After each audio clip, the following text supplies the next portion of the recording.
법원의 이 영장 발부 내용을 보면 15자로 가름을 했습니다. 이걸 두고도 법조계에 논란이 일고 있는데요. 함께 보시죠. 서부지법에서 피의자가 증거를 인멸할 염려가 있음 이러고 끝이었다는 거예요. 영장이 15자. 법조계 인사 일각에서는요. 대통령의 구속 여부를 법원이 자범 취급한 건 아니냐라는 지적도 언론에 보도됐습니다. 법조계 인사, 조선일보 보도에 따르면 짤막한 영장 발부 사유만 보면 거의 자범 수준, 혐의 소명 정도 등을 자세히 밝혔으면 좋았을 것이다 라는 아쉬움을 나타냈습니다. 이재명 대표의 영장이 기각됐을 땐 600자였다고 합니다. 위증교사 혐의는 소명되는 것으로 보인다. 현직 야당 대표 불구속 수사 원칙을 배제할 정도로 구속의 필요성이 있다고 보기 어렵다 등 600자. 주요 피의자의 영장 발부 기각 사유를 보면요. 15자는 아니었습니다. 박근혜 전 대통령 발부된 데 35자. 이명박 전 대통령 발부된 데 83자. 이재명 대표 기각됐을 때 600자. 송영길 전 대표 발부됐을 때 94자. 어떠한 이 전현직 대표 혹은 대통령급의 영장 발부 기각 때도 15자의 심플한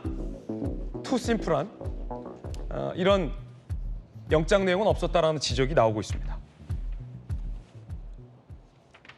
자, 근데 뭐 정익주 변호사님, 물론 통상적으로 영장이 기각됐을 땐 사유가 좀 길어지고 발부될 땐 짧아진다라고 했는데 전직 대통령 사유 글자 수 보면 꼭 그런 것 같지만은 않아요. 중요한 건 발부든 기각이든 간에 윤석열 대통령에 대한 영장 기각 사유가 가장 이례적으로 15자는 짧다. 그리고 이런 건 법조계에서 보통 자범들의 영장을 발부할 때 그냥 이렇게 체크하는 수준으로 발부가 된다라는 지적이 나오고 있는 건데 한 가지 아쉬운 건 앞서 한 법조계 인사가 설명했듯이 자 과연 논란이 많잖아요. 공수처에게 내란 수사권이 있는 것이냐. 현직 판사들도 법원 내부망에 공수처에 수사권이 없다라는 글을 올리기도 해서 여론이 좀 수렴이 안 된 그런 상황이잖아요. 그 가운데 공수처가 계속 중앙지법을 이른바 패싱하고 서부지법에 이른바 판사 쇼핑을 했다라는 논란도 유효한데 영장을 발부할 때 그런 것에 대한 영장 판사의 뭐 입장이랄지 아니면 과연 대통령이 뭐 계엄에 대해서는 탄핵 심판을 받고 있지만 내란과 야당 주장대로 외환죄를 저지른 것이 어떤 점에서 소명이 되는지 소명이 안 되는지 여부에 대한 판사의 의견이나 설명 내지는 앞서 말했던 이 텔레그램방 탈퇴가 그냥 계엄 전에 있었다는 건데 그게 왜 증거인멸이 되는 건지에 대한 이유 이런 것들이 하나도 기재가 돼 있지 않아서 논란은 더 커지고 있는 것만큼 좀 분명해 보여요. 글쎄요, 저기 김재현 최고위원님 검사 출신이시라 훨씬 더 경험이 많으실 거로 생각을 하는데 제 기억으로는요. 제가 맡은 사건 중에 구속영장 발부됐을 때 아무리 그래도 저렇게 15자 의미가 아무것도 없는 거거든요. 그냥 구속영장 기각이냐 발부냐 동그라미냐 가위표냐 했을 때 동그라미 친 거랑 똑같은 거래요. 똑같은 거 아니겠습니까? 무슨 의미가 있습니까? 그 말에. 저 정도 되면 결정문이 무성의한 걸 떠나가지고 진짜 우리 일반 국민들을 조롱하는 것이 아닌가? 변호사님 재판 많이 하셨는데 네네. 클라이언트에 대한 영장 발부됐을 때 15자 이건 못 봤어요? 저는 기억이 안 나요. 저는 기억이 안 나는데 김재원 최고님 그 위원님은 검사 오래 하셨으니까 검사할 때 저런 영장 발부 결정문을 여러 번 보셨을지는 모르겠는데 제 기억엔 없거든요. 그런데 중요한 건 뭐냐면 조금 전에 앵커가 이야기한 것처럼 지금 윤석열 대통령 관련해가지고는요.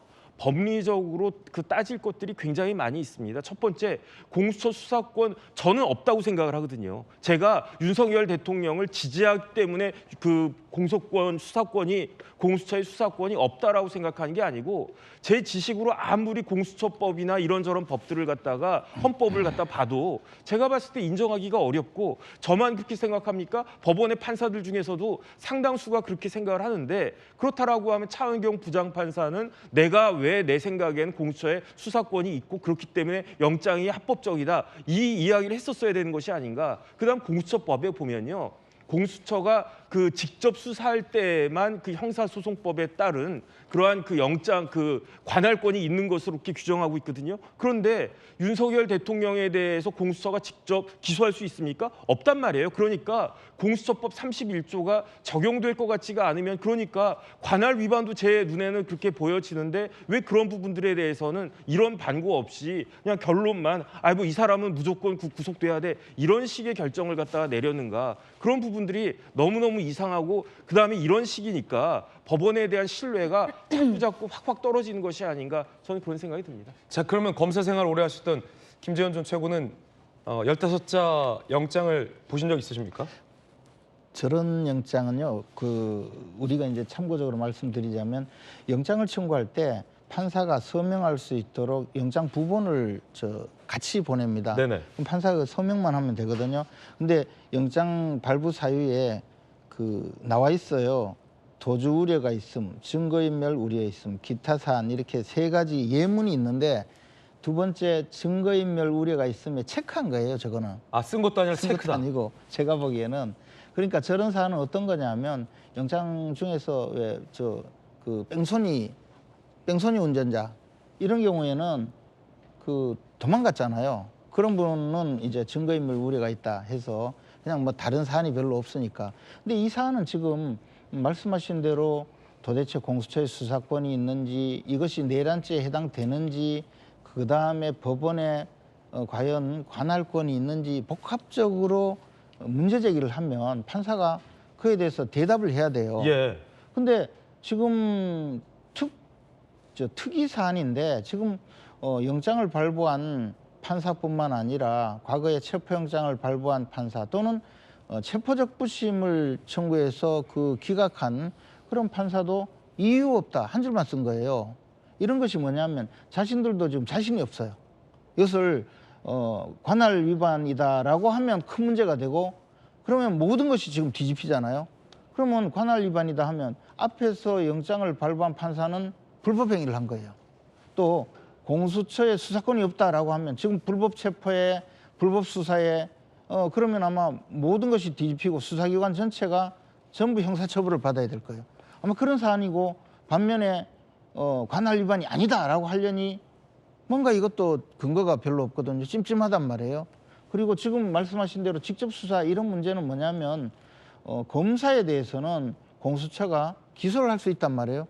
그러면 자기들이 관할을 정할 수 있는데 그렇지 않은 사안은 지금 검찰에 송치를 해야 되는 사건이잖아요. 이 사안은. 그러면 서울중앙지방검찰청으로 송치를 해서 서울중앙지방검찰청이 관할구역인 서울중앙지방법원에 기소하게 되어 있어요.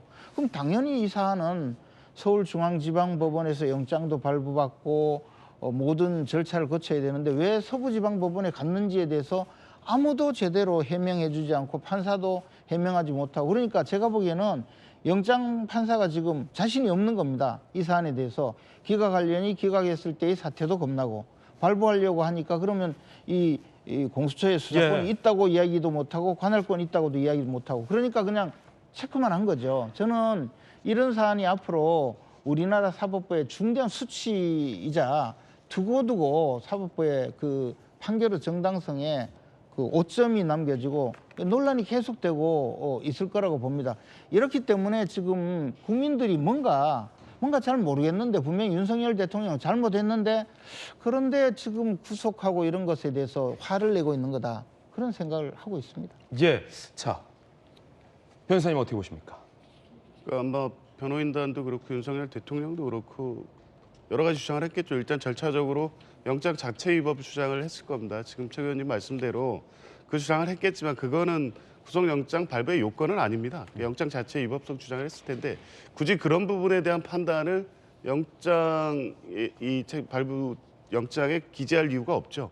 그러니까 두 번째는 이제 형사소송법이 구속영장 발부 요건으로 죄를 범했을 상당한 의심이 있는 경우 도주 우려, 증거인멸 우려 있을 때 발부하는 거고 범죄의 중대성이라든가 재범의 위헌성, 참고인에 대한 위해 가능성을 고려해야 된다 이렇게 규정이 돼 있습니다. 그러니까 범죄의 중대성이라든가 재범의 위헌성들은 굳이 기재하지 않아도 구속영장이 발부됐다고 하면 그 사유가 다 인정이 된 겁니다. 그러니까 박근혜 대통령 때 38 6자보다 적으니까 문제다. 이걸 문제 삼을 근거가 없는 거예요. 당연히 이 내용은 포함되어 있기 때문에 굳이 그걸 기재할 이유가 없는 겁니다. 그리고 주요 임무 종사자들에 대한 10명에 대해서 전부 다 구속영장이 발부됐습니다. 뭐 다 비슷한 사유죠.